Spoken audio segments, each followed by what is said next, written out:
வணக்கம். நான் அதிகமா என்ன பேசுறதுன்னு என்னைக்கு யோசிச்சதே இல்லை. மேடைக்கு பக்கத்தில் வந்தா பேச்சு வரும். இன்னைக்கு கொஞ்சம் நான் என்ன கலகலப்பா ஆக்க வேண்டிய இடத்துல சில பேர் கலங்க வச்சிடுறாங்க. இன்னைக்கு உண்மையிலே என்னை கலங்க வைத்த என் திரை உலகத்தின் என்னுடைய சக நண்பர்கள், சக தோழர்கள், என்னோட படத்துல பணியாற்றின, படத்துல தான் வில்லன், நிஜ வாழ்க்கையில் என்னோட நண்பன், என்னோட தோழன் ராதாரவி. அதே மாதிரி என் படத்தில் உயிருள்ள ஒரு விஷாவில் உயிருள்ள ஒரு விஷயம் டைட்டில் வச்சேன். ஆனா படத்துக்கு உயிர் கொடுத்த ஒரு நாயகி. அதுக்கு மேல எனக்கு வார்த்தை கிடையாது. அப்படிப்பட்ட ஒரு பெண்ணு. அந்த அம்மா வந்து பேசுனது கொஞ்சம் என்ன டிஸ்டர்ப் பண்ணிடுச்சு. ஏன்னா என்ன சாமிக்கு மீன்லாம் சொன்னுச்சு, தகப்பன் சாமின்னு. மனிதன் வந்து குணத்தால தான் தெய்வமாக முடியும். God is great. இறைவனை மீறி இந்த உலகத்தில் எதுவுமே இல்லை. அந்த என்னால இறைவனுடைய இடத்துக்கெல்லாம் போக முடியுமாங்கிறது அந்த இடத்துல தான் நான் ஃபீல் பண்ணேன். அதனால நல்லி வந்ததுல ரொம்ப சந்தோஷம். அதே மாதிரி நான் விக்ரமன் கூப்பிடுறேன்னு சொல்லிட்டு இந்த மேடையில் வந்து என்னுடைய பிஆர்ஓவா ஒரு உயிர்லரிஷ படத்தின் ஒரிஜினல் பிஆர்ஓ என்னுடைய என்னால் உருவாக்கப்பட்ட என் அன்பு தம்பி விபி மணி. விபி மணிக்கு கூட நான் ஒரு பொண்ணோட போத்துன்னு நினைக்கக்கூடிய அளவுக்கு ஒரு அற்புதமான ஒரு கரெக்டர். என்ன ஒரு பிஆர்ஓக்கு அப்படின்னா, அதாவது பிஆர்ஓ தான் மெயின். ஒரு பூவோட வாசத்தை வெளியில போய் சொல்றது தென்றல். அது மாதிரி ஒரு இயக்குனரை பத்தி, ஒரு தயாரிப்பாளரை பத்தி, ஒரு கலைஞனை பத்தி வெளியில போய் எடுத்து சொல்றதே ஒரு பிஆர்ஓ தாங்க. ப்ரொடியூசர் எப்படி ஒரு முக்கியமோ, ப்ரொடியூசர் PRODUCER ப்ரொடியூசர் போடுற மாதிரி அந்த ப்ரொடியூசருக்கு முன்னாடி இருக்கிறதே பிஆர்ஓ தான். ஒரு ப்ரொடியூசரையும் ஒரு இயக்குனரையும் ஒரு கலைஞனையும் ஒரு கதாநாயகனும் தன்னை எல்லாரையும் தூக்கி நிறுத்துறதே பிஆர்ஓ தான். அந்த பிஆர்ஓ என்னோட பிஆர்ஓ விபி மணியோட அசிஸ்டன்ட்ங்கிறதுக்காக தான் கோவிந்தராஜ் என்ற ஒரு பையன் வந்து என்னோட பணியாற்றின பையன், அவன் கூப்பிட்டுருந்தேன். அந்த பையன் வந்து ஒரு கோயில் வந்து கும்பாபிஷேகம் பண்றதுக்கு அவங்க ஊர்ல, சொந்த ஊர்ல 7ஆம் தேதி கும்பாபிஷேகம் போறாரு. நான் இந்த மாதிரி கும்பாபிஷேகத்துக்கு போற இந்த நேரத்தில் என்ன பண்றது, நான் இதே வேற விஷயத்துக்கு வெளியூர் போறேன்னு ஒரு ஆள் சொல்லி இருந்தா, இல்ல கோவப்படுற பழைய டி ராஜேந்திரன் சிரிக்கிற அந்த ராஜேந்திரன் எங்கேயோ போயிட்டான். அவெல்லாம் அமெரிக்கா போய் அவனை செல்லமணி சொல்றாரு, ராதாரவி சொல்றாரு. அந்த ராஜேந்திரன் இனிமே பார்க்க முடியாது. நான் வருத்தப்படுவேன், ஆதங்கப்படுவேன். ஆனா நான் வருத்தப்படல, ஆதங்கப்படல. ஒரு கும்பாபிஷேகத்துக்காக, ஒரு கோயிலோட விஷயத்துக்காக போகல, அந்த இறைவனை நினைத்தவன் போறான். நான் சாதாரண மனிதன், போயிட்டு வரட்டும் அப்படின்னு நினைச்சிட்டேன். ஆனா எனக்கு இந்த ஃபங்க்ஷன் நடத்துறதுக்கு யாரை கூப்பிடுறது அப்படின்னு சொல்லிட்டு அவரோட உதவியில சொன்ன. அப்ப நான் சொன்னேன், நீ உன்னோட உதவியாளர் நீ நினைக்கிற, என்னுடைய பிஆர்ஓ விபி மணியோட உதவியாளர் தான் ஒன்னு கூப்பிட்டேன். நீ உன்னோட உதவியாளர் உதயன்னு ஒரு பையனை அனுப்புறன்ற. பழைய ராஜேந்திரா இருந்தா வேற மாதிரி இருக்கும். ஆனா நீ இப்ப சொல்ற, வேணாம் என்ன விட்டுரு. நான் எனக்கு தெரிஞ்ச அத்தனை பிஆர்ஓ இருக்காங்க. பிஆர்ஓ யூனியன்ல இருக்கக்கூடிய அத்தனை பேருக்கும் என்னுடைய நன்றி. எல்லாரோடையும் எனக்கு ஒரு கார்டியல் ரிலேஷன்ஷிப் உண்டு. அப்படி இருக்குள்ள என்னோட மனசுல பெரிய இடத்தை பிடிச்ச பிலிம் நியூஸ் ஆனந்தன் ஒரு மறைஞ்சிட்டாரு. அவருடைய சாதனையை யாராலையுமே செய்ய முடியாது சார். இந்த மேடையில ஏன் இதை பதிவு பண்றேன்னா, இன்னைக்கு ஒரு உயிருள்ள விஷயம் ஒரு படம் 1983 மார்ச் 4 நான் டேட் வரைக்கும் சொல்றேன். ஏன்னு கேட்டாக்கா, இதை சொல்லி அப்படியே டைவர்ட் ஆயிடும். நான் MA ஹிஸ்டரி ஸ்டூடெண்ட், ஒரு gold medal student, BA gold medal. நான் வந்து எல்லாரும் என்னென்னமோ சொல்றாங்க. ராதாரவியை கேளுங்க, என்னைக்காவது டயலாக் பேப்பரை எடுத்து டயலாக்க படிச்சு நான் பார்த்து டயலாக் சொன்னு சொல்லுங்க. இல்ல என்னுடைய படத்துல உயிர்நிலையின் நாயகி தங்கைக்கு ஒரு கீதன் படத்தினுடைய கீதம் காதல் எழுவதில்லை படத்தில் என்னுடைய கதாநாயகியின் தாயாக, என் கதாநாயகியோட தாயா நடிக்க வைக்கிறதுக்கு 1/2 மணி நேரம் எழுதிருக்கையா, நம்ப முடியுமா? என் நாயகி, என் கதாநாயகி, என் உயிருள்ள உறவு படத்துக்கு உயிர் கொடுத்த நாயகி. ஆனா என் படத்துல என் வாழ்க்கை ஆனது வசந்தம். அதனால்தான் வார்த்தை வந்திருக்கிறது, ஒரு புது வசந்தம் விக்ரமன் வந்திருக்காரு. சொல்லு. இன்னைக்கு கொடி கட்டி மாடியில் இருக்கக்கூடிய மார்க்கெட்ல இருக்கக்கூடிய இயக்குநர்களை அடைச்சு வந்து என்ன பாராட்டு, அந்த பாராட்டு எதிர்பார்க்கிறோம் டி ராஜேந்தர் இல்லையா?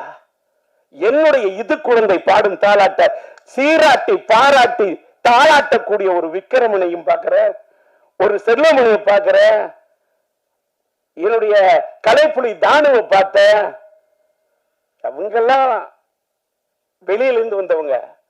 ராதாரவி என் உள்ளத்திலிருந்து வந்த நண்பன். நளினி என் படத்திலிருந்து உருவான ஒரு நாயகி, நளின நாயகி, நடன தேவகி, நாட்டிய பைரவி. சும்மா எல்லாம் ஒரு ஆர்டிஸ்ட் நான் வந்து நீ நல்லா நடிக்கிற, நீ பிரமாதமா வந்துருவ. நோ, படம் பாருங்க. 83 ரிலீஸ் ஆன படம். எல்லாரும் படத்துல, அந்த படத்துல ஒரு தலை ராகத்துல ராஜேந்தர் அது பண்ணாரு இது பண்ணாரு. விக்ரமன் என்னோட ரசிகர் சார், எனக்கு தெரியும். அவரை மாதிரி ஒரு அற்புதமான ஒரு கலைஞனா அவர் எனக்கு ரசிகன், ஆனா நான் அவருக்கு ரசிகன். செல்லுமணி என் படத்தை பார்த்த ரசிகன், ஆனா நான் செல்லுமணிக்கு ரசிகன். நான் இன்னைக்கு வந்து என்னோட பையனோட விண்ணை தாண்டி வருவாய படத்தை பார்த்துட்டு இப்படி ஒரு காதல் கதையை நான் எடுக்கலையே, கௌதம் மேனன் இப்படி ஒரு படம் பண்ணியிருக்காருன்னு சொல்லிட்டு அப்படியே எனக்குள்ள ஒரு பெரிய தாக்கத்தை ஏற்படுத்தின மாதிரி என் மனசுல ஒரு பெரிய தாக்கத்தை எடுத்து இன்னொரு லவ் ஸ்டோரி செம்பருத்தியா. எனக்கு அன்னைக்கே செல்லுமணி பிடிக்கும். கேப்டன் எனக்கு விஜயகாந்த் சார ரொம்ப பிடிக்கும். அது செல்லுமணி போல உள்ளவங்கள நாங்க 2 பேரும் பெரிய நண்பர்.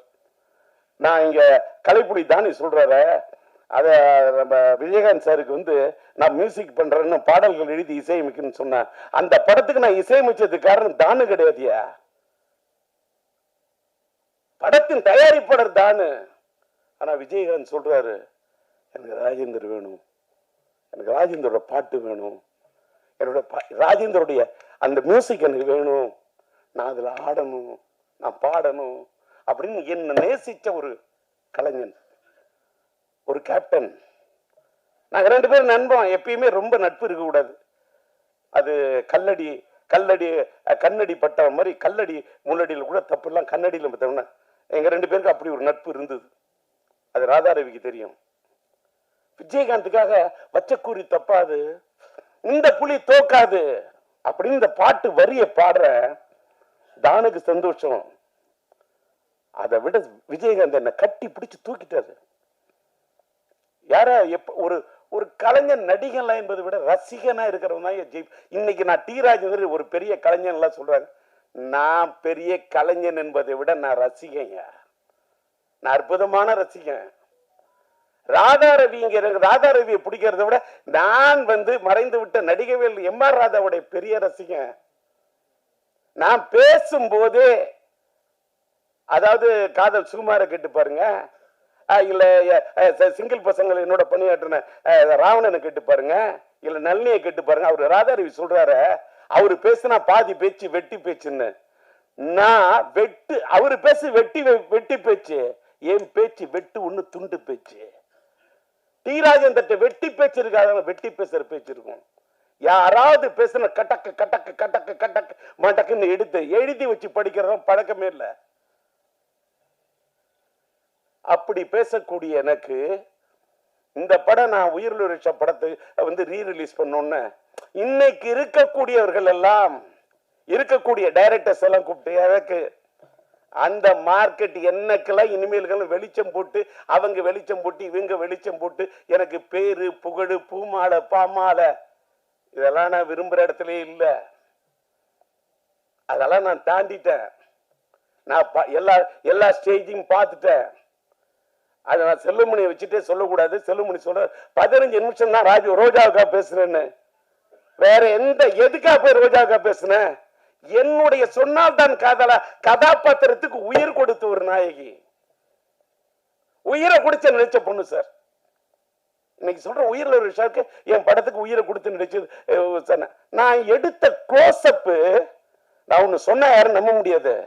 இவ்வளவு பெரிய நாயகி எப்படி இந்தியா தமிழ்நாடு என்ன இந்த பொண்ணை கதாநாயகி படம் எடுத்தையா? இந்த படத்துடைய ஒரிஜினல் பினான்சியர் யாருன்னு கேட்டா பிலிம்கோ வழங்கும் காதர் சாரும் சாதிக்கும் அமைதியும் நான் வாழ்க்கையில மறக்கவே முடியாது. அவங்க தான் இந்த படத்துக்கு பினான்ஸ் பண்ணாங்க. அவங்க படத்தை நான் கதாநாயகியோட க்ளோஸ்அப் அது இது படத்தை எடுத்துட்டேன். எடுத்துட்டு படத்தை போட்டு காட்டுறேன். அதாவது டெஸ்ட் எடுத்திருக்கேன். படத்தை பார்த்துட்டு அவங்க ஃப்ரேம்ல ஜெமினி லேப்ல பாக்குறாங்க. இந்த பொண்ணு கதாநாயகியா சரியா வராதுன்றாங்க. ஏன் வராதுன்னு கேட்டேன். நான் நல்லி வச்சுட்டு சொல்லக்கூடாது, சொன்னா கூட அந்த பொண்ணோட மனசு புண்பற்ற கூடாது. ஆனால் இதை நான் பதிவு பண்ணணும். ஏன் பதிவு பண்றேன்னு இந்த உலகத்துல எல்லாருமே கத்துக்கணும். ரொம்ப மூஞ்சி நீட்டா இருக்கு, இது சினிமாவுக்கு சரியா. வேற ஒரு வார்த்தை சொன்னாங்க, அதையும் கூட சொல்லக்கூடாது. நான் சொல்றேன், குதிரை மூஞ்சின்னா என்னையா குதிரை மூஞ்சி? பினான்சியர்ட்ட பேசுற ஒருத்தன் என்ன குதிரை மூஞ்சி? உனக்கு தெரியுமா குதிரையோட அருமை? சூரியன் என்ன உனக்கு தெரியுமா? சந்திரன் என்ன உனக்கு தெரியுமா? செவ்வாய் என்ன உனக்கு தெரியுமா? புதன் வித்தைக்காரன் தெரியுமா? வியாழன் குரு பிரகஸ்பதி உனக்கு தெரியுமா? வெள்ளி சுக்கிரன் உனக்கு தெரியுமா? சனி உனக்கு தெரியுமா? ராகு உனக்கு தெரியுமா? கேது உனக்கு தெரியுமா? ராகுவை போல் கொடுப்பான் இல்லை, கேதுவை போல் கெடுப்பான் இல்லை. 488 பாட்டு படிப்பேன். குதிரன் என்ன சுக்கரன்? அதாயா சினிமா. இந்த பொண்ணு தமிழ் திரையுலகத்துல இந்திய திரையுலகத்தை கலக்குவாயா? அவதாயா ராணிலா. இந்த பொண்ணு தாயா நளினி. இல்ல இப்படி இருக்கு அப்படின்னா இப்ப பாத்தீங்கல்ல, வெயிட் பண்ணுங்க, எனக்கு ஒரு 2 நாள் டைம் கொடுங்க. இதே ரஷம் உங்களை கூப்பிட்ட நளினிய யாரும் நம்ப மாட்டீங்க. ராகரி சொன்னீங்களா, காருக்கு இவ்வளவு ரூபா செலவு பண்ணணும், உடனே காரை செலவு பண்ணி கொடுத்தாருன்னு. படையெடுக்குள்ள இன்ன வரைக்கும் செலவை பார்த்ததே இல்லை. என் சிந்தனைக்கு கொடுத்த மரியாதை நான் பணத்துக்கு கொடுத்ததே இல்லையா? இந்த உலக கடவுளே நேரில் நின்னாலும் பணம் எனக்கு டோன்ட் கேர் செகண்ட். நான் பணத்துக்காக வாழ்ந்ததே இல்லை, இப்பவும் வாழல. இப்ப கூட உயிர் விஷயம் எடுத்துட்டு நான் அப்படியே இதுல சம்பாதிச்சு அதுக்கெல்லாம் இல்லையா? போன 2 நாள் எதுக்கு சொல்ல வரேன்னா, காருக்கு செலவு பண்ணார என் கதாநாயகி நான் செலவு பண்ண எப்படின்னு சொல்றேன். நான் தானே தயாரிப்பாளர் தஞ்சை சினியாட்ஸ். சொன்ன யாரும் நம்ப மாட்டீங்க. 4000 அடி பிலிம் வாங்கின அந்த காலத்துல. 4000 அடி பிலிமையும் இந்த பொண்ணை கூப்பிட்டேன். நீட்டு ஃபேஸ் தானே சொன்னான். இத நீட்டு ஃபேஸா இப்படி ஆக்கணும்னு எனக்கு தெரியும். இந்த முகத்தை, இந்த மலர்ந்த முகத்தை எப்படி மலராக்கணும்னு எனக்கு தெரியும். இந்த இதழ் விரித்த இந்த மலரை எப்படி ஒரு சிரித்த மலராக ஆக்கணும்னு எனக்கு தெரியும். என்ன நான் நம்பல, நான் நம்பும் கடவுளை நம்புறேன். அவங்க சொன்ன பாரு, குதிரைன்னு அது வெள்ளி. இந்த பொண்ணை கதாநாயகன் ஆக்குனா இது எனக்கு தருண்டா புகழ அள்ளி, இது தருண்டா எனக்கு பணத்தை அள்ளி எப்படின்னு என்று மனசுக்கு எனக்குள்ளேயே சொல்லி சொல்லி நான் நல்லிமா என்ன பண்ற, இந்த முடிய அப்படியே விரிச்சு விடுறா, ஃபுல்லா அப்படியே ஹேரை விரிச்சு விட்டுரு, அப்படியே வச்சு பேக் லைட்ல வச்சு கொளுத்துறேன். அப்பயே பேக் லைட், அந்த பேக் லைட் அதான் என் கதானையோட ஹைலைட். பேக் லைட், அந்த பேக் லைட்டுக்கு முன்னாடி என் கதாநாயகியோட முகம் பிரைட் லைட் வச்சு எடுத்தேன். 4000 அடி. அந்த காலத்துல அந்த 4000 அடி பிலிம் என்ன செலவாகும் எடுத்தேன். ஜெமினி லேப்ல போய் உட்காந்த, அதுக்கு போய் உட்காந்து அந்த காலத்துல கலரிங் பண்றதுக்கு இப்பெல்லாம் டிஐ பண்ணிட்டு ரஷ்யா ரெடி பண்ணிட்டு அவங்களை கூப்பிட்டேன். யாரு பார்த்துட்டு இந்த பொண்ணு கதாநாயகியா வேணான்னு சொன்னாங்க அத்தனை பேரும் கை தட்டினாங்க. அத்தனை பேரும் என்னுடைய எதுக்கு இதை கூட சொல்றேன். உடனே மீடியாலாம் என்னுடைய எல்லா மீடியா நண்பர்களுக்கும் என்னோட வணக்கம். உடனே நான் என்னடா டிஆர் இப்படி பேசுறாரு, என் திறமைக்காக இதை நான் சொல்லல, என்னுடைய திறமையின் இலக்கணத்துக்காக இதை நான் சொல்ல, இதை நான் தலைக்கணத்துக்காக நான் சொல்ல.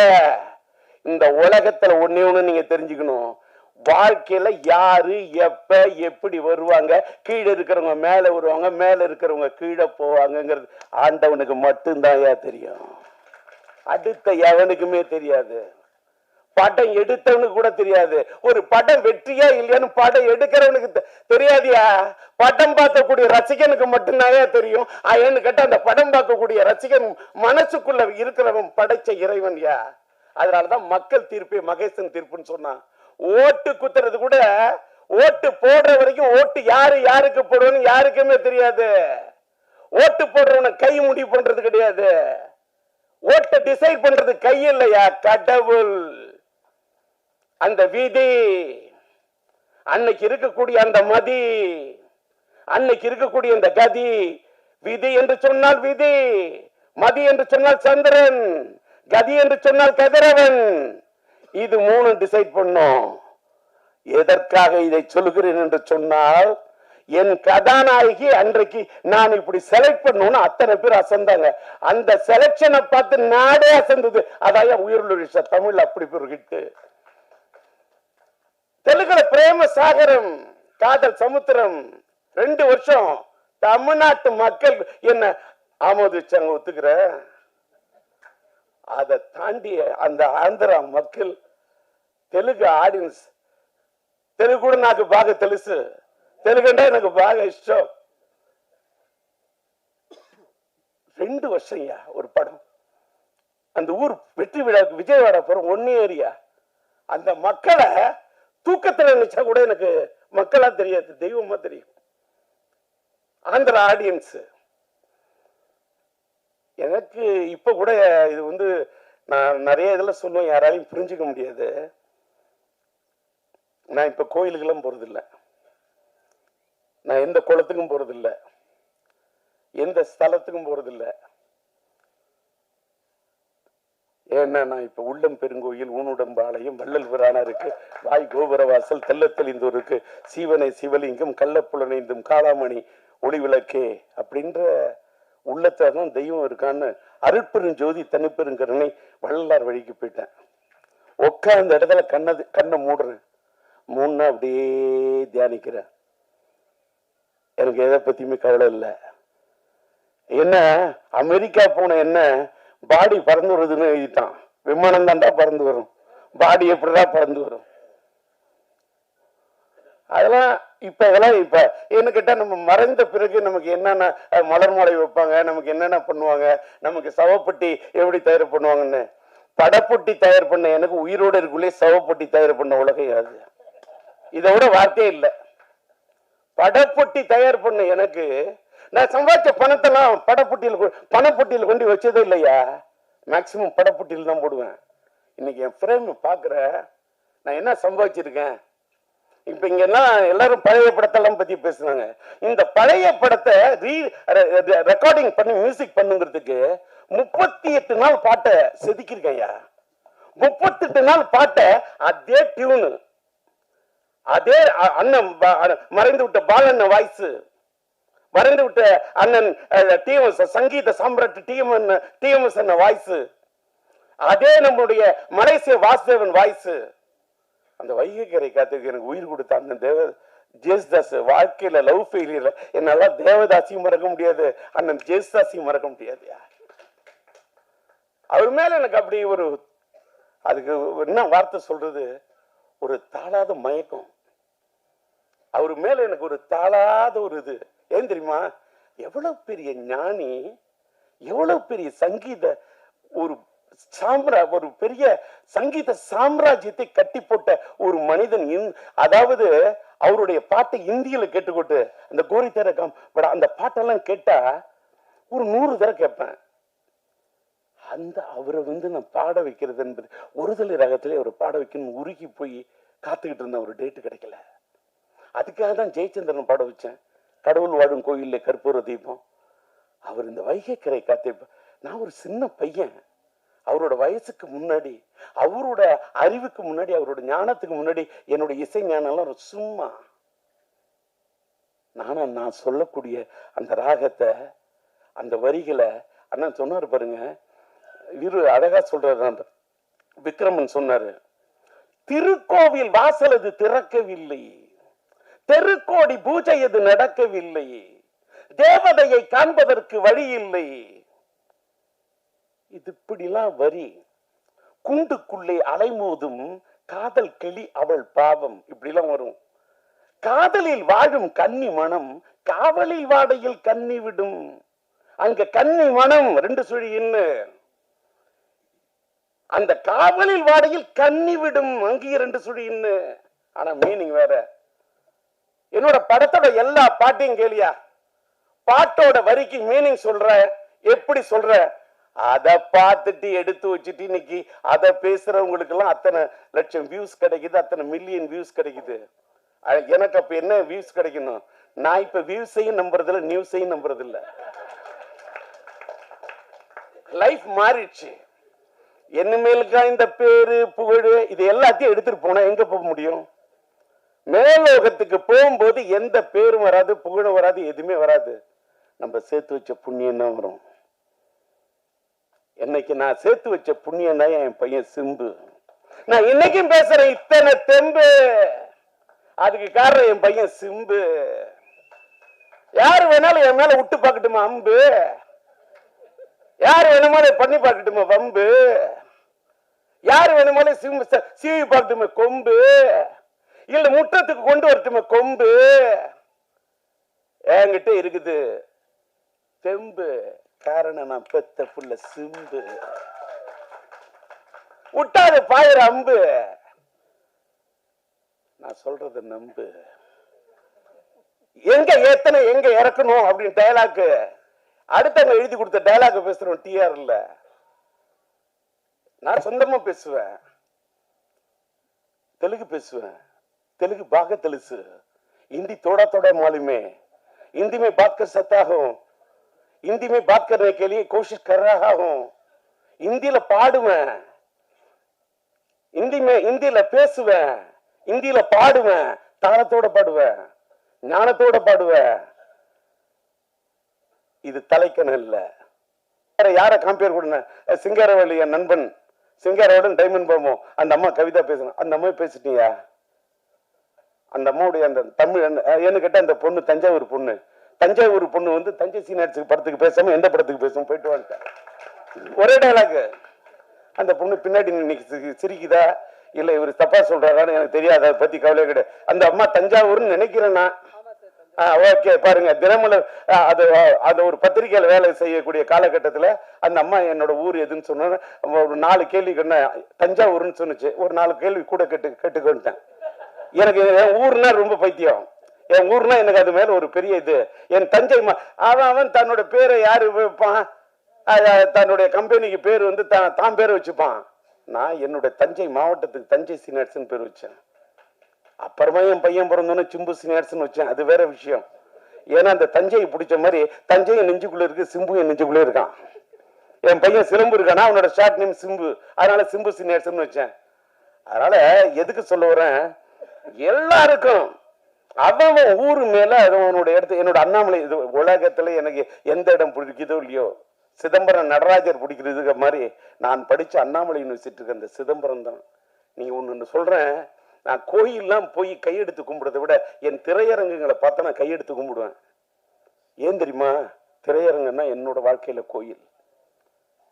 அந்த திரையரங்கு என்னோட கோயிலுங்க சொல்ற மாதிரி நான் தோத்து தட்டுல எடுத்து சாதத்தை போட்டுட்டு அப்படி சாப்பிட போல ஒவ்வொரு பருக்கையில ஒரு ரசிகனா தான் சார் பார்ப்பேன். அந்த ரசிகன் தான் என்ன இன்னைக்கு நிக்க வச்சிருக்கான். அந்த ரசிகன் இல்லாம நான் இல்ல. இன்னைக்கு நான் என்னோட யூடியூப் சேனலுக்கு பேரு டிஆர் டாக்கிஸ்ன்னு வச்சேன். ஏன் தெரியுமா? நான் டூரிங் டாக்கிஸ்ல படம் பார்த்துட்டு வந்தேன். நான் அடிமட்டத்துல தர டிக்கெட்ல உட்காந்து படம் பார்த்து ரசிச்சு, ரஜினியா விசில் அடிச்சுட்டு சூப்பர் ஸ்டார் கமலா விசில் அடிச்சு ரசிச்சு படம் பார்த்துட்டு வந்தேன்னா அதுல ஒன்னே சொல்றேன். இது மட்டும் இந்த பதிவை நம்ம செல்லுமணி சொன்னதுனால சொல்றேன். ஒரு கதாநாயகி பாராட்டு விழான்னா எந்த கதாநாயகன் வர்றதுக்கு தயக்கம் இருக்கும். நான் போய் பேசினேன் என்னையா, என் படத்தில் என் கதாபாத்திரத்துக்கு உயிர் கொடுத்த நாயகி, என்னுடைய கதாபாத்திரத்துக்கு உயிர் கொடுத்த உயிர் உள்ள ஒரு உயிர் கொடுத்த ஒரு நளினி. ஒண்ணு சொல்லட்டுமா, நளினி பேசணும்னு என்னால தாங்க முடியல. என்னன்னு கேட்டா, நீங்க நம்புறீங்களோ நம்பலையோ, என் படத்தில் நடிச்ச எல்லா கதாநாயகியும் எல்லாரும், அது ஸ்ரீவித்யாவா இருக்கட்டும், இந்த படத்தை என்னோட கேரக்டர் நடிச்சு கொடுத்த சரிதாவா இருக்கட்டும், எந்த நாயகியும், அது நளினியா இருக்கட்டும், எல்லா பொண்ணுங்களும் நல்லா இருக்கணும். அவங்க நிஜ வாழ்க்கையில என் படத்தில் நடிச்சத விட நிஜ வாழ்க்கையில நல்லா இருக்கணும். ரோஜா செல்லமணி நல்ல நேசிக்கிறான் அந்த மனுஷன், அவன் இயக்குனர், அந்த ரோஜா நல்லா இருக்கணும் அப்படின்னு என் கையில ரோஜா இல்லாட்ட கூட அப்படியே நல்லா இருக்கட்டும். அதனாலதான் போய் ரோஜாவுடைய அந்த பாராட்டு விழாவை போய் பேசுறேன். பாரியா, எனக்கு நடிக்க தெரியாதியா, தரையில நடிக்க தெரியவே தெரியாது, திரையில மட்டும்தான். இப்படி ஒரு சேஞ்ச் கதாபாத்திரம் நடிக்கிறேன். அதே மாதிரி என்னுடைய படத்தில் நடிச்ச ஆக்டர்ஸ் ஒரு சின்ன ஒரே ஒரு எங்க என் தங்கை கல்யாணி படத்துல ஒரு பெல்ட் சின்ன தான் வந்தாரு வடிவேலு. எனக்கு வடிவேலுன்னா பிடிக்குங்க. வடிவேலு நான் ஃபர்ஸ்ட் ஷாட்ல நடிக்க வச்சேன். இன்னைக்கு வரைக்கும் அந்த பையன் நன்றியோட என்ன நினைவு கூறக்கூடிய வடிவேலு. காதல் சுகுமாருக்கு என் மேல ஒரு தாளாத காதல்ங்கிற அளவுக்கு என் மேல பற்றா இருக்கான். ஒரு ராவணனா எஸ்டிஆர்னா டிஆர்னா உயிரை விடுறான். என்ன விரும்புறவங்கள நான் விரும்புவேன், என்ன நம்புறவங்க நல்லா இருக்குன்னு நினைப்பேன். இந்த படம் கூட நான் யாரு தலையிலும் கட்டல சார், தமிழகம் எங்கும் சிம்பு சீனியாட் சார். அங்க கவனிங்க, இந்த தமிழகம் எங்கும் சிம்பு சீனியாட் நான் மட்டும் நிக்கல. இப்ப சிட்டி என்எஸ்சி நான் ரிலீஸ் பண்றேன், என் கூட டிஸ்ட்ரிபியூட்டர் அசோசியேஷன் ஸ்ரீராமுக்கு கூட நான் நிக்கிறேன். என் ஃப்ரெண்டு தங்கராஜ், என்னால வர முடியுமோ முடியாதோ, நான் ஸ்ரீராம் அனுப்புறேன், நான் உங்களுக்கு பக்க பலமா இருக்கிறேன். என் நண்பன் தனம் பிக்சர்ஸ் படூர் ரமேஷ் செங்கல்பட்டு அந்த ஏரியாவுக்கு, அதே மாதிரி நார்த் ஆர்காடு சவுத் ஆர்காடுக்கு சீனு எனக்காக இது பண்றாரு. அதே மாதிரி தஞ்சாவூர், என் தஞ்சை சீனியர் தஞ்சை மாவட்டத்துல என்ன நண்பன் தஞ்சை ராமதாஸ், இந்த படத்துக்கு நீங்க சிம்பு சீனியர் ரிலீஸ் பண்ணாங்க கூட நிப்பொண்ணு. அதே மாதிரி அதே நீங்க பாத்தீங்கன்னா சேலத்துல பாத்தீங்கன்னா சிதம்பரம் ஐயா, அங்க இருக்கக்கூடிய மோகன், அங்க இருக்கக்கூடிய சேல நாராயண, எல்லாத்துக்கும் மேல சேலத்தில் இருக்கக்கூடிய என்னுடைய அன்பு தம்பி அன்பரசு, என்னால் உருவாக்கப்பட்ட அன்பரசு, இவங்க எல்லாம் நின்று சிம்பு சீனியர்ஸ் ரிலீஸ். கோயம்புத்தூர்ல எடுத்தா என் இணைய நண்பர் சார்லஸ், என்னோட நிழலு, என்னுடைய அன்பு தம்பி அங்க கோவை சார், அங்க என்னுடைய இணைய நண்பன் நம்முடைய காஸ்மோஸ் சிவகுமார், அவரு என்ன கை கொடுக்குறாரு. மதுரையில் எடுத்துக்கிட்டா திருப்பதி பிக்சர்ஸ், நம்மளோட பரமூர் தியேட்டர் ஓனர் அந்த சேகர் என்ற அந்த விவேகானந்தன், அவங்க மூலமா மதுரையில ரிலீஸ் பண்றேன். எடுத்துக்கிட்டாக்கா அங்க பாத்தீங்கன்னா பிரதாப் ராஜா ஐயா. பெங்களூர் எடுத்தா என்னுடைய இணைய நண்பன் செந்தில்குமார். நான் அடுக்கிக்கிட்டே இருப்பேன். உலகம் முழுவதும் நான் விநியோகஸ்தராக இருந்து இருக்கிறேன்னா எனக்கு பக்கபலமா என்னுடைய நண்பர்கள் தான் என்ன தூக்கி நிறுத்துறாங்க. என்னுடைய இந்த படத்துக்காக அத்தனை இப்ப ஜெய்வி பிலிம்ஸ் சேகரா பேசுவாரு, சேலத்துல பிரபாகரனா, அத்தனை பேரும், அதாவது அவங்க எல்லாம் நான் மீடியேட்டர்ஸ் கூட சொல்ல மாட்டேன், என்னுடைய நலம் விரும்பிகள். இதெல்லாம் எதுக்காக சொல்ல, இந்த படம் நான் எல்லாரும் அந்த பழைய படத்தோட கதையெல்லாம் சொன்னாங்க சார். 38 நாள் ரீ ரெக்கார்டிங் பண்ணிருக்கேன் சார். ரீ ரெக்கார்டிங் பிளஸ் ரெக்கார்டிங் 4 திரைப்படத்தை மாத்தி மாத்தி மாத்தி கலர் கரெக்ஷன் பண்ணிருக்கேன் சார். ரொம்ப கஷ்டப்பட்டு செதுக்கிருக்கேன் சார். இந்த படத்தை ஒரு ரீ ரிலீஸ் படத்துல இப்படி எல்லாம் பண்ண முடியுமாங்கிறதுக்கு ஒரு முன்னுதாரணமா பண்ணிருக்கேன். அதை கொண்டு போய் சேர்க்க வேண்டியது யாரோட கடமை என்று சொன்னால் மீடியா தான். நீங்க இல்லாம எதுவுமே இல்ல. இது சும்மா அல்வா கிடையாது. நீங்க என்ன கேட்டீங்க, உங்களுக்கு இவ்வளவு நேரம் நான் பேசுறேன், இவ்வளவு வெரைட்டி தெரியுமா? ஒரே விஷயத்தை போயிடுச்சுன்னா எத்தனை மீடியால அதை போட முடியும்? ஒவ்வொரு மீடியாவுக்கு ஒரு தலைப்பு கொடுக்கணும், ஒவ்வொரு மீடியாவுக்கு ஒரு வெரைட்டி கொடுக்கணும். இவ்வளவு நேரம் நின்று பேசுற உங்களுக்காக மட்டும் இல்லை, எனக்காகும். எப்படி சிரிக்க வைக்கணும்? ஏயா செல்லுமணியை சிரிக்க வைக்கிறேன்னு வேற யாரும் என்ன சிரிக்க வைக்க முடியாது. செல்லுமணி ரோஜா சிரிக்க வைக்கலாம், நான் சிரிக்க வைக்கிறேன்னு. ஆனா ரோஜா பார்த்த ஒரு சிரிப்பு வேற. அது அது காதல் புன்னகை, அது ஒரு செம்பருத்தி புன்னகை. இன்னைக்குதான் ரொம்ப நாள் கழிப்பு திரைப்பட தொழிலாளர் சம்மேளனத்தின் தலைவர் அவ்வளவு டென்ஷன் இருந்த மனுஷனை இன்னைக்கு நான் சிரிக்க வச்சதுல அவ்வளவு சந்தோஷம். என்னுடைய நண்பன் விக்ரமனை சிரிக்க வச்சதுல எனக்கு அவ்வளவு சந்தோஷம். ஏன்னா விக்ரமன் ஒரு நல்ல பாசமான மனிதர். அவரோட மனைவி மேல அவருக்கு அன்பும் இந்த காதலும் அவர் பையன் மேல அவருக்கு அற்புதமான மனிதன். இதுல என்ன எனக்கு விக்ரம் ஏன் பிடிக்கும், நானும் தாடி அவரும் தாடி. தீராஜேந்திரன் நான் வரேன் உனக்காக, ஏன்னா அது ஒரு பூவே உனக்காக அது இருக்குது. அது ஒரு சூரிய வம்சம். அதனாலதான் அவருக்கு பிடிச்சிருக்கு என் படத்தோட திரைப்பட அம்சம். இப்படி இப்படி பேசினா நான் ரொம்ப நேரம் பேசுவேன். இவங்களுக்கு இது சார் இவ்வளவு மெட்டீரியல் போருமா, இந்த பழனிக்குமார் எல்லாரும் சுத்தி கேட்டுக்க. இதுக்கு மேல நான் பேசணும்னு வச்சுக்க, அடுத்த தடவை பேசுறதுக்கு மெட்டீரியல் நினைச்சிடாத. நான் எத்தனை மேடையில பேசாம புதுசு புதுசா பேசுவேன். ராதாரவி சொன்ன மாதிரி என்ன பாரு. எல்லாத்த விட என்னுடைய இன்னொன்னு நல்லா எல்லாரும் டீ ராஜர் கம்பெனி வந்து டீ கிடைக்கல காப்பி கிடைக்கல சொல்லக்கூடாது. நல்லா டீ சாப்பிட்டீங்களா காப்பி சாப்பிட்டீங்களா வடை சாயங்காலம் சாப்பிட்டுருக்கணும் விட. இப்ப நான் சொல்ல போறேன் உங்களுக்கு விட. ஏன்னா ஏன்னா அதை கூட அதுல கூட ஒரு வந்து விடுத்து ஒரு தமிழ் நட.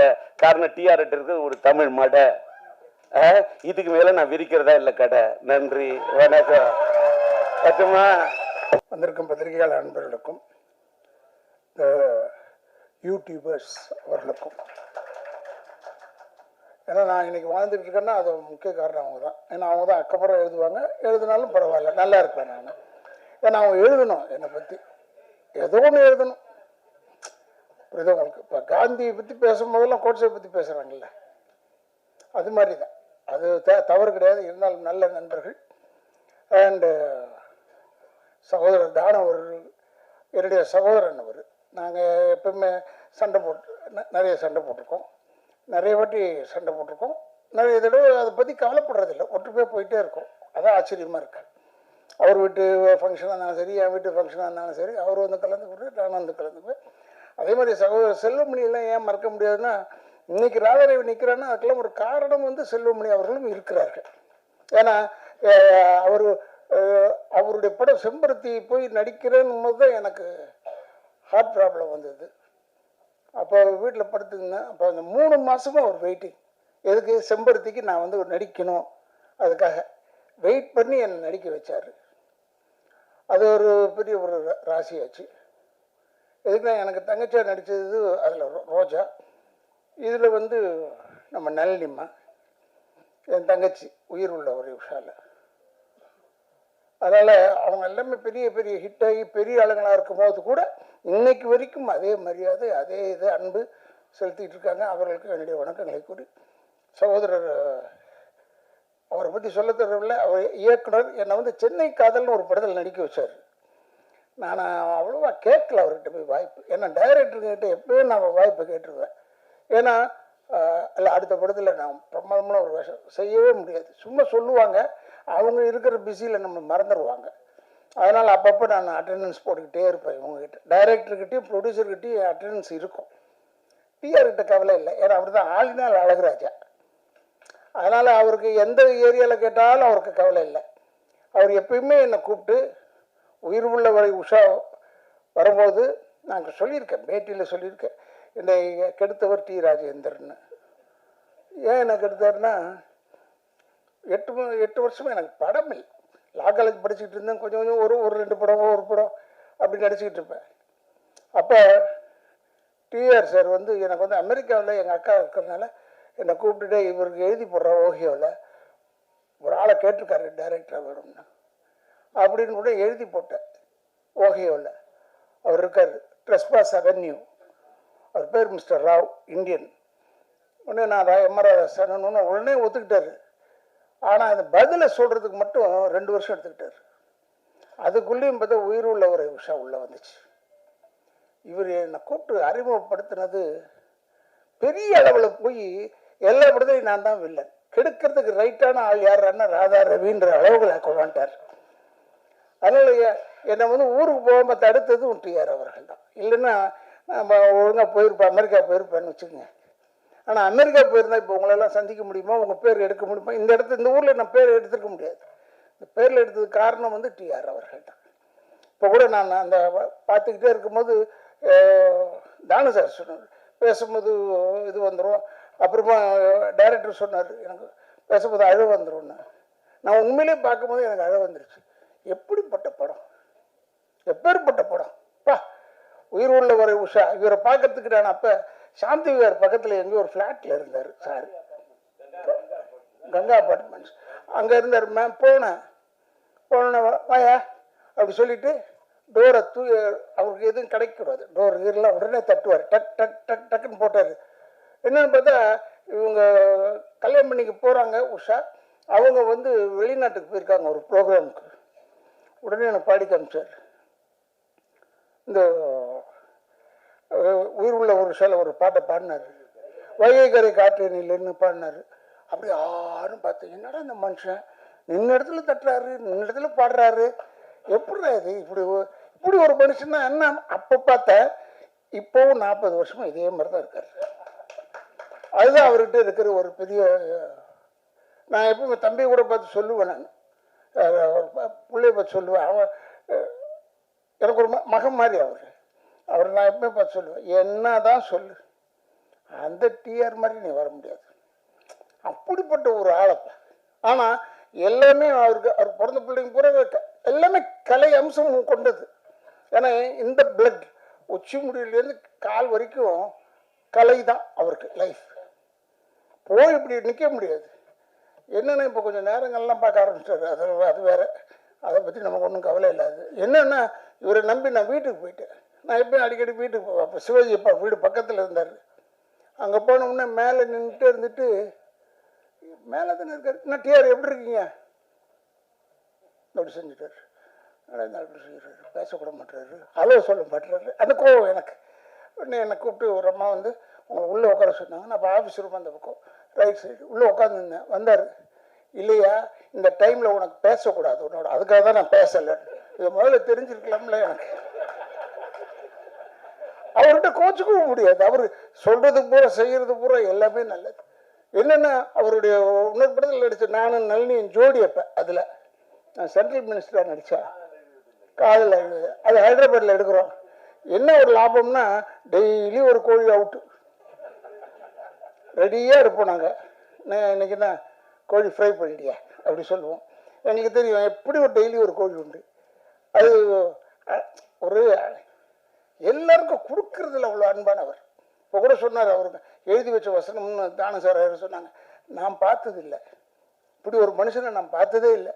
ஏன்னா டைலாக்ன்றது ஒரு புக்கு கிடையாது. கையில் ஒரு பேப்பர் மட்டும்தான் இருக்கும், இந்த screenplay of the picture. Scene order படி இவர் பாட்டுக்கு சொல்லிக்கிட்டே இருப்பார் டைலாகை. நம்ம பாட்டுக்கு சொல்லிக்கிட்டே இருக்கணும். திடீர்னு ஏவிஎம்ல எடுத்துக்கிட்டு இருக்கும்போது இந்த பாட்டு நான் காதல் ஏவியத்தில் எடுத்துக்கிட்டே இருந்தேன். இல்லை ஏன்னா நீங்கள் எடுத்தது ஏவிஎம்ல இதுதான். இந்த ஒரு சீன் எடுத்தீங்க, சுற்றி நடந்து வந்தேன். நடந்து வர ஒரு பாட்டுக்கு டைலாக் சேர்க்குறாரு ஒரு பாட்டுக்கு.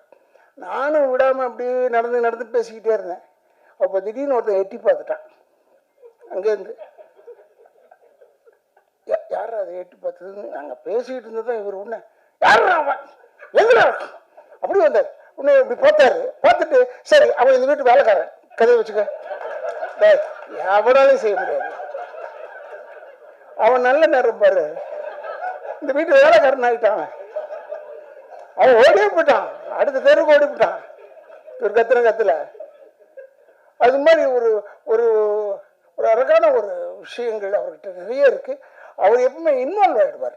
அவர் எதில் போட்டாலும் அவர் இன்வால்வ் ஆகிடுவார். இப்போ கூட சொன்னார், உயிர் உள்ள ஒரு விஷயம் எடுக்க திருப்பி ரீரிலீஸ் பண்ண போகிற வந்துடுன்னு சொன்னார். நான் வந்துட்டேன். ஏன்னா உயிர் உள்ள ஒரு உஷாவில் நடிக்கும் போது என்ன பயமோ அதே பயம் இப்போவும் இருக்கு அவர்கிட்ட. ஏன்னா எனக்கு வந்து அவர் பசுக்குன்னு திட்டி விடுவார். அவர் யாரையும் பார்க்கல மாட்டார். அதெல்லாம் எவ்வளோ பெரிய ஆளாக இருந்தாலும் சரி, டக்குனு தப்பாக இருந்ததுன்னு உடனே திட்டிட்டு வர்றார்.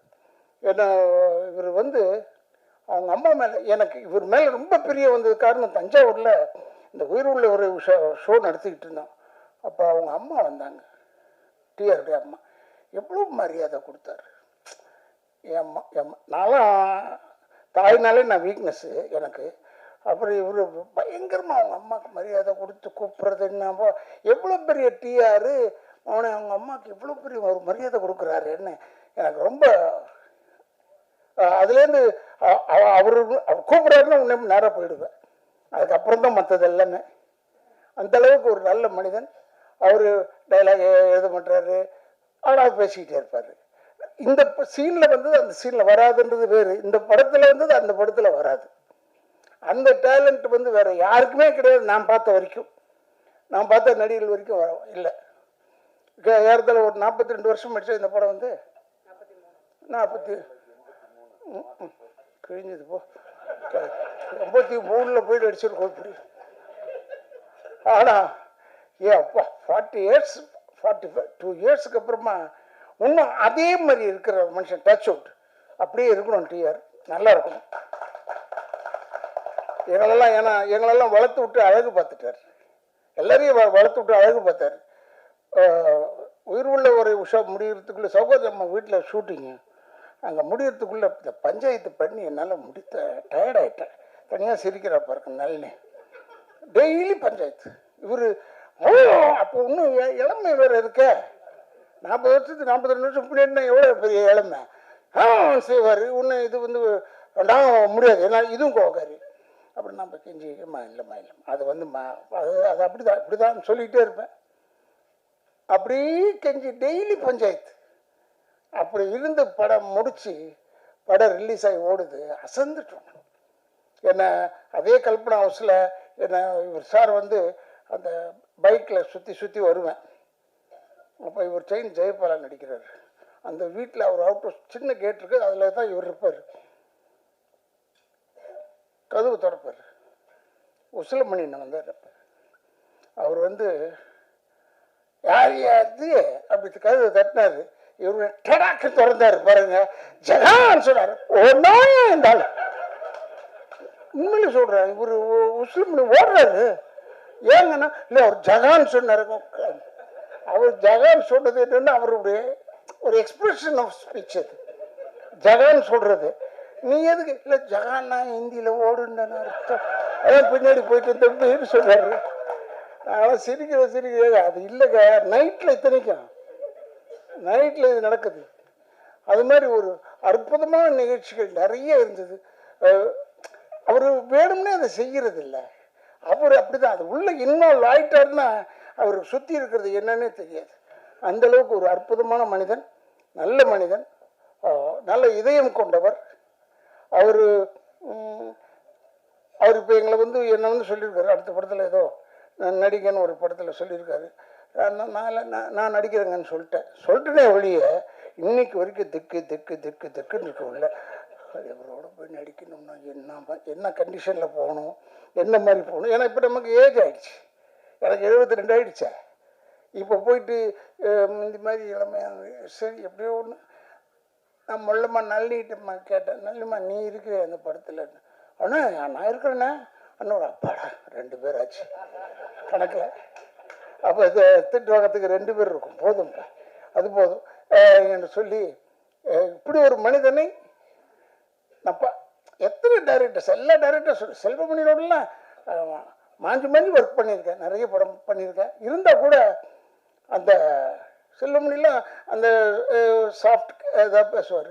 இவர் அப்படி இல்லை. இவர் ஸ்டார்ட் கேமரான்றதுக்கு முன்னாடியே ஆரம்பிச்சிருவார்.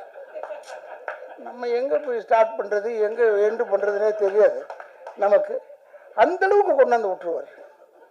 என் வண்டியை தான் நிற்க வச்சாங்க அந்த ஷாட்டில். உங்களுக்கு ஞாபகம் இருக்குன்னு நினைக்கிறேன். பைக் மேலே பறந்து இப்படி வருவார். அந்த ஷாட் போடல, இப்போ ட்ரெய்லரில் படத்தில் இருக்கு. நாங்கள் நிற்போம். என் ஃப்ரெண்டு வீட்டில் தான் எடுத்தோம், சீதாராம் வீட்டில்.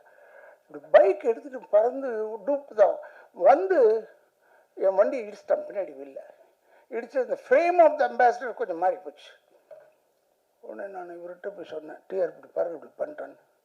அப்படியா நான் பார்த்துக்கிறேன் போனால் அதை கரெக்ட் பண்ணி திருப்பி அந்த பாடியை கொண்டாந்து அதை ஸ்டடி பண்ணுறதுக்கு பல லட்சம் ரூபாய் செலவு. அப்போ அவ்வளோதையும் செஞ்சு கொடுத்தாரு. அப்படி ஒரு நல்ல மனிதன், நல்ல இதயம் கொண்டவர் அவர். இவர் செய்வாரோ மாட்டாரோன்னு பயந்து போய் கேட்டது ஒன்று உண்மை. இப்போ சொல்லிடுறேன், உனக்கு ஒரு வேலை இல்லையா போ அப்படி சொல்லிட்டாருன்னா என்ன செய்யறது? இவர்கிட்ட பேசவும் முடியாது. நம்ம இப்போ உஷாவில் நடிச்சுக்கிட்டு இருக்கேன். அது மாதிரி ஒரு நல்ல ஒரு மனிதன், நல்ல இதயம் கொண்டவர். இப்போ நான் படம் பார்க்கும்போது அப்படியே நல்லிமாவை பார்த்துட்டு இருந்தேன். என்ன அழகு! அதே அழகு இப்போவும் இருக்கு, வேற விதமாக இருக்கு. அப்போ பார்க்கறதுக்கு அவ்வளோ அழகு. அந்த படுபாய்ப்பை இந்த கங்கை இதெல்லாம் அனுபவிக்க முடியாமல் போயிட்டானேன்றது தான் வருத்தம்.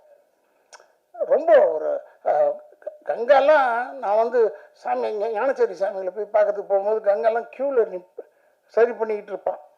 அந்த அவருடைய ஆசீர்வாதம் தான் ஒரு படத்தில் நடித்தார் அவர் ஹீரோவா. ஆனால் கங்கா அப்புறமா வந்து அவன் இல்லையேன்னு போது இன்னைக்கு நான் வரும்போது இதுதான் மனசில் வச்சுருந்தேன். கங்கா இல்லைன்னு போது வருத்தமாக இருக்குது. அவன் இருந்ததை ஒன்றும் சந்தோஷப்பட்டிருப்பாங்க என்று சொல்லி பல பேரை திருப்திப்படுத்தக்கூடிய அளவில் இருக்கக்கூடிய நம்மளுடைய சகோதரர் டிஆர் அவர்கள், அவருடைய ஆசீர்வாதம் அவருடைய நல்ல எண்ணம் தான் அவர் பிள்ளையெல்லாம் பெருசாக தூக்கிட்டு வருது, மேலே கொண்டாந்து வச்சுருக்கப்ப.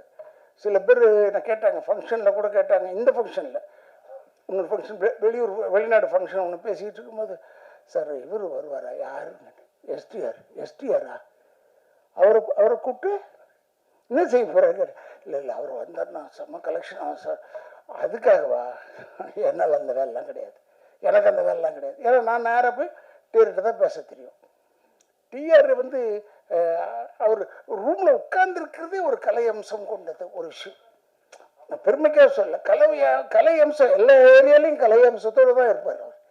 அவர் வெற்றித்தனமாக பேசி நான் பார்த்ததில்லை, கேட்டதில்லை. வெற்றித்தனமாக நான் வெற்றித்தனமாக நிறைய பேசுவேன். இப்போ பேசிகிட்டு இருக்கேன், இதை பாதி வெட்டி பாதி நல்ல விஷயம் இல்லை, அது மாதிரி தான். நான் வந்து எப்பவுமே பேசிக்கிட்டே இருப்பேன், அப்படி அரட்டை அடிப்பேன் எல்லாம் பண்ணுவேன். அவர் மட்டும் அப்படி இல்லை, எதை தொட்டாலும் சினிமா தான், எந்த பக்கத்தை தொட்டாலும் சினிமா தான். சினிமாவை தவிர வேறு எதுவுமே தெரியாது டிஆர் அவர்களுக்கு, வேறு எதுவுமே தெரியாது, கண்ணிலையும் படாது அவருக்கு. அந்த மாதிரி ஒரு நல்ல ஒரு இதயம் கொண்டவர். இந்த படத்தை ஏதோ 13ஆம் தேதி ரிலீஸ் பண்ணுறாருன்னு சொன்னாங்க. அப்போ சொன்னாங்க காதலர் தினம் அந்த தினம், அதெல்லாம் அவங்க பார்த்துருப்பாரியா, அவர் பார்க்காதே கிடையாதுங்க. ஏன்னா உயிர் உள்ளவரை உஷா மாதிரி ஒரு காதல் படம் இது வரைக்கும் வந்து தான் கேட்டு வரல. அது ஒரு ஆச்சரியம் அவர்கிட்ட தான். அதிலெல்லாம் நாங்கள் நடிச்சிருக்கோம்னா எங்களுக்கு பெருமை. இப்போ என்னை கூப்பிட்டதுக்கு நான் ரொம்ப பெருமைப்படுகிறேன் என்று சொல்லி என்னுடைய குடும்பத்தின் சார்பாகவும் திராவிட இயக்கத்தின் சார்பாகவும் என்னுடைய வாழ்த்துக்களை கூறி எல்லா இளைஞர்களுக்கும் ஒன்றே ஒன்று சொல்லிக் கொள்கிறேன், தாய் தந்தையரை முதியோர் இல்லத்தில் சேர்த்து விடாதீர்கள், கடைசி வரைக்கும் வச்சு காப்பாற்றுங்க என்று சொல்லி விடைபெறுகிறேன். நன்றி நன்றி நன்றி நன்றி. நான் திருநெல்வேலியை சார்ந்தவன். பொதுவாக எங்கள் ஊரில் வந்து நிறைய இந்த பெங்காலி மூவி இந்த மாதிரி படங்கள்லாம் வராது. நான் காலேஜில் படிக்கும்போதெல்லாம் பார்த்தீங்கன்னா மாமனாரின் இன்பவெறி, அவளோட ராவுகள், இப்படி தான் படம் வரும். அதனால் அந்த படங்கள் பற்றிய நாலேஜ் எனக்கு கிடையாது. அப்போது யதார்த்தமான படம் எப்படி இருக்கும் அப்படின்னு சொல்லி நான் பார்த்த முதல் படம் ஒருதலையரா. அந்த படம் வந்து நான் வந்து ப்ரொஜெக்ஷனில் தான் பார்த்தேன். நான் வந்து பார்த்த முதல் ப்ரிவியூ அதுதான். எனக்கு தெரிஞ்ச ஒரு ப்ரொடியூசர் கம் டிஸ்ட்ரிபியூட்டர், அவர் தான் நான் சினிமா கூப்பிட்டு வந்தார். அவர் அந்த படத்தை நீ வந்து அப்போ நான் +2 முடிச்சிருக்கேன், காலேஜில் சேர போகிறேன். அப்போது இதில் வயசை கணக்கு போட்டுறாங்க. அப்போ அந்த படம் பார்க்குறேன், எனக்கு ரொம்ப பிடிச்சிச்சு அந்த படம். அதனுடைய விலை வந்து அப்போ பார்த்தீங்கன்னா ஒரு ஆர்ஓ பிரிண்டோட கிட்டத்தட்ட 25,000 ரூபாய். அவர்கிட்ட சொல்கிறேன், சார் அந்த படத்தை வாங்கிடுங்க சார், சூப்பராக போகும்னு சொல்கிறேன். அவருக்கும் அந்த படம் பிடிச்சிருந்தது. அவர் என்ன சொன்னார், படம் நல்லா இருக்கு, ஆனால் இதெல்லாம் ஓடாது, இது அவார்டு தான் வாங்குவோம் அப்படின்னார். இல்லை சார், டெஃபினட்டாக ஹிட் ஆகும் சார் அப்படின்னு சொன்னேன். அவர் அதை வாங்கலை, மிஸ் பண்ணிட்டாரு. அந்த படம் எங்கள் ஊர் சிவசக்தி தேட்டரில் மட்டும் 3.5 லட்சம் ரூபாய் ஷேர், கிட்டத்தட்ட 25,000 ரூபாய்க்கு வாங்கியிருந்தாருன்னா ஒரு தேட்டர் ஷேர் மட்டுமே எத்தனை மடங்கு பார்த்துங்களேன். அப்போ ஹோல் திருநெல்வேலி டிஸ்ட்ரிக்டில் அது எவ்வளோ கலெக்ட் பண்ணியிருக்கோம், அவ்வளோ பெரிய ஒரு ஹிட்டு. எனக்கு அதில் என்ன சந்தோஷமா, நம்ம ஜட்ஜ்மெண்ட் கொஞ்சம் கரெக்டாக இருக்குது அப்படின்ட்டு. அப்புறம் டிஆர் சார், அந்த படத்துலேருந்தே நான் அவருடைய ஃபேன். ஏன்னா அவ்வளோ அழகாக அந்த படத்தை உருவாக்கினவர் அவர் தான். அதுக்கப்புறம் அவருடைய படங்கள் வசந்த அழைப்புகள், இந்த படம் எங்கள் ஊரில் ரிலீஸ் ஆகலை, அதனால் நாங்கள் வந்து நாகர்கோவிலில் போய் நானும் என் ஃப்ரெண்டும் போய் பார்த்துட்டு வந்தோம் அந்த படம். அப்புறம் ரயில் பயணங்களில், அப்புறம் இந்த படம் உயிருள்ள ரிஷா. இந்த படம் பண்ணும்போது நாங்கள் காலேஜில் 3rd இயர் படிக்கிறோம். எங்களுடைய ரொம்ப ஃபேவரட் படம் அந்த படம். எல்லாருக்கும் இந்த படம் வந்து எங்கள் ஊர் அப்போ பார்த்தீங்கன்னா எல்லா டீ கடைகளையும் இந்த பாட்டு தான், உயிருள்ள ரிஷா பாட்டு தான் ராத்திரி பகலாக மாறி மாறி ஓடிக்கிட்டு இருக்கும். கட்டடிப்போம் காலேஜுக்கு அந்த பாட்டு, இந்திர லோகத்து சுந்தரி ராத்திரி அந்த பாட்டு, வைகை கரை காற்று நெல், இந்த மாதிரி பாட்டுகள்லாம் ஓடிக்கிட்டே இருக்கும். அதெல்லாம் திரும்ப திரும்ப நாங்கள் கேட்டுக்கிட்டே இருப்போம், படத்தையும் திரும்ப திரும்ப பார்த்துக்கிட்டே இருப்போம். எங்கள் ஃபேர்வெல் டேக்கு நாங்கள்லாம் பார்த்த படம் உயிருள்ள ரிஷா தான். கிட்டத்தட்ட ஒரு 43 வருஷம் கழிச்சு இப்போ பார்க்கும்போது அப்படியே கண் கலங்குது எனக்கு. ஏன்னா நம்முடைய மலர் நினைவுகள்லாம் ஞாபகத்துக்கு வருது. ரொம்ப அற்புதமான ஒரு லிரிக் ரைட்டர் டிஆர் சார். நல்ல டைரக்டர், நல்ல ரைட்டர், நல்ல நடிகர், எல்லாமே அவர் பண்ண எல்லாமே அற்புதமான விஷயங்கள் தான். ஆனால் நல்ல லிரிக் ரைட்டர், எனக்கு அதுதான் முதல்ல ரொம்ப கவர்ந்த விஷயம். பொதுவாக எல்லா கவிஞர்களுமே இலக்கியத்திலேருந்து ஏதாவது எடுத்தாழ்வாங்க. ஆனால் இவருடைய பாடல்களே ஒரு இலக்கியமாக இருக்கும். அந்த அளவுக்கு ஒரு தலை சிறந்த ஒரு பாடலாசிரியர். இந்த படத்திலே பாருங்கள், இப்போ கேட்கும்போது தான் தெரியுது, பாவை புருவத்தை வளைப்பது புதுவிதம், அதில் பரதமும் படிக்கிறது அபிநயம். அப்புறம் வையக்கரை காற்றே நெல், திருக்கோவில் வாசலது திறக்கவில்லை, தெருக்கோடி பூஜை எதுவும் நடக்கவில்லை, தேவதையை காண ஒரு வழியும் இல்லை, தேன்மொழியை கேட்பதற்கு ஒரு வகையும் இல்லை, காதலில் வாழ்ந்த கன்னிமனம், காவலில் வீழ்ந்த கன்னி மடம் அப்படின்னு சொல்லி ரொம்ப அற்புதமாக எழுதியிருப்பார். கூண்டு கிளி அலையும் போதும் கூண்டு கிளியில் கூண்டுக்குள்ளே அலையும் போதும் காதல் கிளி அருள் பாவம் அப்படின்னு சொல்லி எழுதியிருப்பார். காற்று இளம் காற்று என் கண்மணி அவளை கண்டால் நீயும் காதோரம் போய் சொல்லு அப்படின்ட்டு. எனக்கு அது கூட ரொம்ப அழகான ஒரு விஷயம் என்னன்னா, ஒரு கிட்டத்தட்ட ஒரு சோகப்பாட்டு, அதை ஒரு ரிதமிக்காக பண்ணி அதை நம்ம தாளம் போடுற மாதிரி பண்ணியிருப்பார் பாருங்க. என்ன அற்புதமான ஒரு மியூசிக் டைரக்டர் பாருங்களேன். பல காதல் பாடல்கள், வரிகள், அப்புறம் ரயில் பயணங்கள் சொல்லலாம். அப்புறம் இது உறவை காத்த கிளி, எந்த பாடல்களில் நீ நீலாம்பரி, அந்த பாட்டு ரொம்ப என்னுடைய ஃபேவரட் சாங். அது என்னுடைய காரில் செக் பண்ணிங்கன்னா என்னுடைய பாட்டு டிஆர்ஆர் ஹிட்ஸ்னே ஒரு சிடி இருக்கும். கிட்டத்தட்ட 98ல் நான் ரெக்கார்ட் பண்ணேன் அந்த சிடி. இப்படி ஒரு தலை சிறந்த ஒரு பாடலாசிரியர், இசையமைப்பாளர். நான் கூட டைரக்ட் பண்ணும்போது டிஆர் சாரை வச்சு ஒரு படம் மியூசிக் பண்ணுவோமா அப்படின்னு கூட நான் நினைப்பேன். பெரிய டைரக்டர்னால எனக்கு கொஞ்சம் கூச்சமாக இருக்கும், நம்ம போய் எப்படி கேட்கறது அப்படின்ட்டு. ரொம்ப அற்புதமான ஒரு படைப்பாளி, பல சாதனைகளுக்கு சொந்தக்காரர் அவர். இந்த ரீ ரிலீஸ்லையும் இந்த உயிருள்ள விஷயம் ஒரு மிகப்பெரிய ஹிட் ஆகி இதுலேயும் ஒரு சாதனை படைப்பார்னு நான் நம்புகிறேன். ஒரு ரசிகமாக என்னுடைய வாழ்த்துக்கள். நன்றி. மேடையில் அமர்ந்திருக்கும் ஜாம்பவான்களுக்கும் இந்த மாதிரி ஒரு விழாவை உண்மையிலே நான் எதிர்பார்க்கவே இல்லை. வந்திருக்க அத்தனை நல்லுள்ளங்களுக்கும் முதல்ல என்னோட வணக்கம். உயிருள்ள வரை உஷா உண்மையிலே மறக்க முடியாத நிறைய நல்ல அனுபவங்கள்லாம் இருக்குங்க. எங்க அம்மா நான் மண்ணா இருந்தேன்னு ஒரு சிற்பமாக்குனாரு. அந்த சிற்பத்துக்கு உயிர் கொடுத்த என் ஆசான், என் தகப்பன் சாமி, என் குரு. அதாவது எவ்வளவு சொன்னாலும் என் சாமிக்கு பத்தாது. ஏன்னா எங்க டிஆர் சார் எப்படின்னா, என்னை செதுக்கினது மட்டும் இல்லை, நான் ரவி அண்ணன் சொன்ன மாதிரி நடுவில் நிறைய கோச்சிக்கிட்டு இல்லை நான் நடிக்க மாட்டேன்னு போனால் அடுத்த நாள் எங்கள் வீட்டில் இல்லை இவ திருப்பி நடிக்க வரணும்னு சொல்லிட்டு நான் தான் வேணும் அப்படின்னு சொல்லி திருப்பி ஆக்ட் பண்ண வைப்பார் என்ன. அதுக்கப்புறம் திருப்பி அங்கே இருக்கிற ஒரு சில ஆர்டிஸ்ட் என்ன பண்ணுவாங்க, அவங்களோட சிஸ்டர்ஸ்லாம் கொண்டு நடிக்க வச்சாங்கல்ல சார், எல்லாரும் நடிக்க வச்சாங்க. ஆனால் அப்பவும் எங்கள் சாரு, எனக்கு ஹீரோயின்னா நளினி மட்டும்தான், நளினி பண்ணாதான் இந்த நான் படம் பண்ணுவேன்னு சொல்லிட்டு யாருமே செய்யாத ஒரு பெரிய விஷயம். இன்னைக்கு உங்க எல்லாரோடையும் இருக்கிறேன், பேசுறேன். எல்லாத்துக்கும் ஒரே காரணம் என் சாமி டிஆர் சார் மட்டும்தான். அப்ப சின்ன வயசு, புரியாத வயசு, எதுக்கு யாரும் என்ன சத்தம் போடுறாங்கன்னு சொல்லிட்டு அடிக்கடி நான் கோச்சுப்பேன். அப்ப ரவி அண்ணன் தான் ஒரு குழந்தை மாதிரி, இல்லை கண்ணம்மா சினிமானா இப்படிதான் இருக்கும், ஒன்னு நல்லதுக்கு தான் சொல்றாரு பாரு, நீ எவ்வளவு புத்திசாலி சொல்லி என்ன மெருகேத்தி டைரக்டர் நிப்பாட்டுவாரு.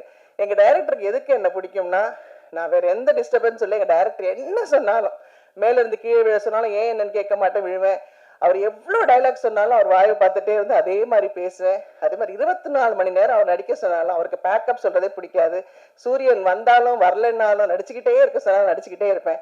அதனால அவருக்கு நளினியை தவிர வேற எந்த ஆர்டிஸ்டுமே பிடிக்காதுன்னு நான் மனசார சொல்லுவேன். ஏன்னா அவருடைய அடுத்த படம் தங்கைக்கு ஒரு கீதத்திலேயே இருக்கட்டும், உறவே காத்துக்கிலையும் நான் தான் நடித்தேன். அதுக்கப்புறம் டேட்ஸ் காரணமா என்னால் நடிக்க முடியாமல் போச்சு. எவ்வளோ நல்ல விஷயங்கள் எனக்கு கற்றுக் கொடுத்துருக்காரு எங்கள் டைரக்டர். எனக்கு ஒரு சமயம் நான் அவர் விட்டு வந்ததுக்கு அப்புறம் என்னை திருப்பி முதல்ல காதல் அழிவதில்லை எங்கள் டைரக்டர் கூப்பிட்டு என்னை பார்த்த உடனே ஒரு தகப்பன் எப்படி கண்ணீர் விடுவாரோ அந்த மாதிரி விட்டு, நான் இருக்கேம்மா உனக்கு எத்தனை படம் வேணா நீ நடிக்கலாம் அப்படின்னு சொல்லி என்னை திருப்பியும் நடிக்க வச்ச ஒரு ஆசான் அவர். ஸோ இவருக்கு நான் என்ன சொல்றது என்ன பேசுறதுன்னு எனக்கு தெரியல. அந்த மாதிரி ஒரு தெய்வம் எனக்கு இந்த மேடையை கொடுத்துருக்கு. இப்படி ஒரு விழாவுக்கு என்னை கூப்பிட்டதுக்கு ரொம்ப ரொம்ப சந்தோஷம். அதே மாதிரி தானு சார் படத்துலயும் நான் தான் ஃபர்ஸ்ட் ஹீரோயின். பட் அவங்கள பத்திலாம் எனக்கு பெருசா தெரியாது. ஆனா அதுக்கப்புறம் அவ்வளோ பெரிய டிஸ்ட்ரிபியூட்டர் அப்படிலாம் சொன்னாங்க. என்னோட கல்யாணத்துக்கு நிறைய உதவினார் தானு சார், அவருக்கும் நிறைய பெரிய நமஸ்காரங்கள். செல்வமணி சார், விக்ரமன் சார், ரொம்ப சந்தோஷம். எவ்வளோ பெரிய ஜாம்பவான்கள் இவங்க இருக்கிற மேடையில என்னை பேச வச்சதுக்கும் என்னை அழைச்சதுக்கும் ரொம்ப ரொம்ப சந்தோஷம். ஏன்னா ஒரு சாங் நான் வந்து வைகைக்கரை காற்று சாங் பண்ணும்போதெல்லாம் பார்த்தீங்கன்னா எங்கள் சார் வந்து மியூசிக் வந்து ரெக்கார்டிங்கே பண்ணலை. அவர் வாயில சொல்ல சொல்ல நீங்களை ஆக்ட் பண்ண சொல்லுவார், அவ்வளோதான். ஆனால் நான் அதுக்கப்புறம் வேற படம் போய் ராம்நாதன் சார் படம் அடுத்த படம் பண்ணும்போது ராம்நாதன் சார் அப்படியே எங்கள் சாருக்கு ஆப்போசிட், பேசவே மாட்டார். அவர் பேசவே மாட்டேன்னு அவர் வாயை பார்த்துக்கிட்டே இருப்பேன். அப்போ ரவி அண்ணா கிட்ட சொல்லுவேன், என்ன ரவி அண்ணா இவர் ஒன்றுமே பேச மாட்டேங்க, நம்ம டேரக்டர் எவ்வளோ பேசுவார், எவ்வளோ மியூசிக் போடுவார், நமக்கு வந்து எவ்வளோ எக்ஸ்பிரஷன்ஸ் வரும் அப்படின்வேன். ஸோ அப்படியே ஒரு ஆப்போசிட் தான் ராம்நாதன் சார். ஆனால் எனக்கு எங்கள் டேரக்டர் எப்போ கூப்பிட்டாலும் சந்தோஷமாக வந்து நிற்பேன்னா எங்கள் டேரக்டருக்காக தான். ஸோ எங்கே இருந்தாலும் எங்கே சுற்றினாலும் நான் வந்து ஏதாவது கோயிலுக்கு போகணுன்னா ஃபஸ்ட்டு என்னுடைய டேப்பில் பார்த்தீங்கன்னா எங்கள் டேரக்டரோட சாங்ஸ் தான் இருக்கும். எங்கள் டேரக்டர் தான் எனக்கு எல்லாமே, சகலமும் எங்கள் டேரக்டர் தான். ஸோ அவர் சகலக்கெல்லாம் வல்லவன் மட்டும் இல்லை, சகல தெய்வமும் அவர்கிட்ட இருக்குது. ஸோ எனக்கு நல்லது கெட்டது எல்லாம் இந்த நேரத்தில் இப்படி நடக்கும், இப்படி பண்ணும் அப்படின்லாம் சொல்லிக்கிட்டே இருப்பார். ஸோ அவ்வளோ சந்தோஷம் இப்படி ஒரு நல்ல நிகழ்ச்சியில் என்னை கூப்பிட்டதுக்கு. Thank you sir, thank you so much sir.